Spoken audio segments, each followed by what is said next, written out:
ये जो तस्वीर आप अपनी स्क्रीन पर देख रहे हैं, ये तस्वीर दलितों के दिल में निराशा भर देने वाली है। इस तस्वीर में आपको बिहार के सीएम नीतीश कुमार दिखाई दे रहे होंगे और उनके साथ जो सफेद पोश व्यक्ति नजर आ रहा है उसका नाम है आनंद मोहन। आनंद मोहन एक हत्यारा है जिसने एक दलित आईएएस अफसर जी कृष्णैया की जान ली थी, लेकिन नीतीश कुमार अब एक हत्यारे के साथ खड़े हो गए हैं। ये तस्वीर आनंद मोहन के बेटे की सगाई की है। उसकी सगाई में नीतीश कुमार, तेजस्वी यादव समेत बिहार सरकार के कई बड़े मंत्री और नेता पहुंचे थे।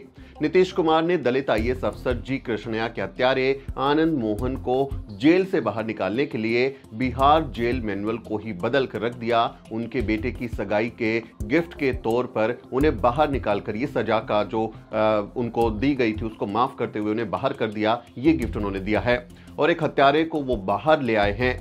इन दिनों नीतीश कुमार राष्ट्रीय राजनीति में दखल देने की कोशिश कर रहे हैं। पिछले कई दिनों से वो कभी ममता बनर्जी से तो कभी केजरीवाल से मिल रहे हैं। वो कभी अखिलेश यादव से मुलाकात कर रहे हैं तो कभी राहुल गांधी से। वो विपक्ष के तमाम बड़े नेताओं के साथ मिलकर 2024 में प्रधानमंत्री बनने का सपना देख रहे हैं।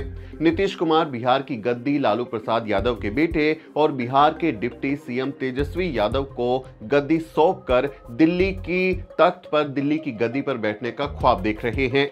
लेकिन क्या इन तस्वीरों को देखने के बाद देश भर के दलित नीतीश कुमार पर भरोसा करेंगे? क्या बिहार के दलित जेडीयू आरजेडी गठबंधन को वोट करेंगे? आनंद मोहन की रिहाई के बाद ये सवाल उठ खड़ा हुआ है। लोग कह रहे हैं कि नीतीश कुमार ने ऐतिहासिक भूल की है जो उन्हें बहुत भारी पड़ेगी, क्योंकि दलित समाज अब नीतीश कुमार और तेजस्वी यादव से दूर हो जाएगा। इन दोनों ने भूमिहार वोटों के लिए एक भूमिहार अपराधी को बाहर करने का फैसला किया और दलित वोटों को कॉम्प्रोमाइज कर दिया।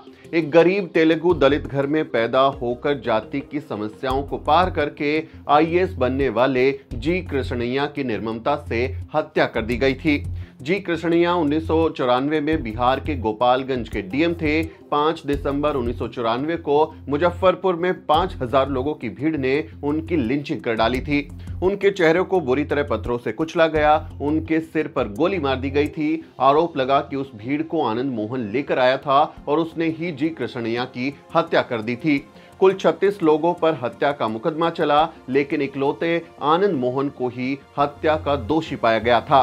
बिहार की निचली अदालत ने साल 2007 में उसे हत्या का दोषी करार देते हुए मौत की सजा सुनाई थी, जिसे 2008 में पटना हाई कोर्ट ने उम्र कैद में बदल दिया था। लेकिन अब बिहार की नीतीश और तेजस्वी सरकार ने उसे हमेशा के लिए आजाद कर दिया है। पहले बिहार के प्रिजन मैनुअल में लिखा था, ड्यूटी पर किसी पब्लिक सर्वेंट की हत्या करने वाले को वक्त से पहले रिहा नहीं किया जा सकता। लेकिन बीते 10 अप्रैल को बिहार सरकार ने बिहार प्रिजन मैनुअल 2012 से इस क्लोज को ही हटा दिया, यानी उन्होंने कानून ही बदल डाला। एक दलित अफसर की मौत को बिहार सरकार ने जाया कर दिया है। हर तरफ उनकी निंदा हो रही है। जी कृष्णैया की पत्नी उमा कृष्णैया ने कहा, हम बहुत उदास हैं, इतने अच्छे अफसर को मार डाला गया, उन्हें बिना किसी वजह के मारा गया। बिहार सरकार का ये फैसला अन्याय है। गलत लोग अब हत्या करने से नहीं डरेंगे। उमा कृष्णैया ने अपने पति की मौत के बाद लालू प्रसाद यादव के सामने हाथ जोड़कर न्याय की गुहार लगाई थी, लेकिन अब जब उनका बेटा सरकार में साझीदार है तब कातिल को ही रिहा कर दिया गया। बहुजन समाज की पार्टी जो मुखिया हैं मायावती, उन्होंने भी इस फैसले का विरोध किया है, बिहार सरकार के इस फैसले की निंदा की है। उन्होंने नीतीश कुमार को दलित विरोधी कहते हुए ट्विटर पर लिखा, बिहार की नीतीश सरकार द्वारा आंध्र प्रदेश अब तेलंगाना के महबूब नगर के रहने वाले गरीब दलित समाज से आईएएस बने बेहद ईमानदार जी कृष्णैया की निर्दयता से की गई हत्या के मामले में आनंद मोहन को नियम बदलकर रिहा करने की तैयारी देश भर में दलित विरोधी नेगेटिव कारणों से काफी चर्चाओं में है। आनंद मोहन बिहार में कई सरकारों की मजबूरी रहे हैं, लेकिन गोपालगंज के तत्कालीन डीएम श्री कृष्णैया की हत्या के मामले को लेकर नीतीश सरकार का ये दलित विरोधी व अपराध समर्थक कार्य देश भर के दलित समाज में काफी रोष फैलाएगा। चाहे कुछ मजबूरी हो, किंतु बिहार सरकार इस पर जरूर पुनर्विचार करे। वहीं आईएएस एसोसिएशन ने भी बिहार सरकार के इस फैसले की निंदा की है। उनका कहना है कि इससे ईमानदार अफसरों का मनोबल कमजोर होगा। वो दलित परिवार से आते थे, उन्होंने गरीबी देखी थी, लोगों की तकलीफ को वो समझते थे।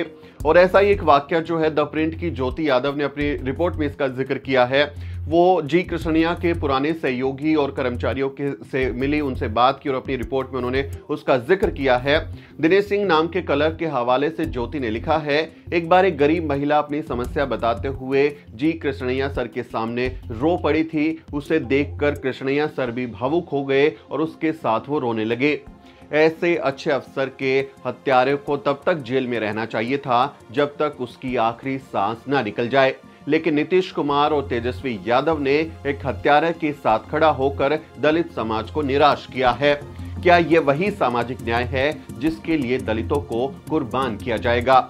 इस बारे में आपका क्या कहना है? आप क्या सोचते हैं? आप अपनी राय कमेंट के जरिए हम तक पहुंचा सकते हैं। अगर आप चाहते हैं कि हम इस तरह की रिपोर्ट करते रहें और अम्बेडकरवादी पत्रकारिता को आगे बढ़ाते रहें, तो आपको हमारा साथ देना होगा। आप हमें आर्थिक मदद कर सकते हैं। आप इस QR कोड को स्कैन करके सीधे हमारे अकाउंट में, हमारी जो संस्था है न्यूज़वीक फाउंडेशन, उसके अकाउंट में अपनी आर्थिक मदद भेज सकते हैं।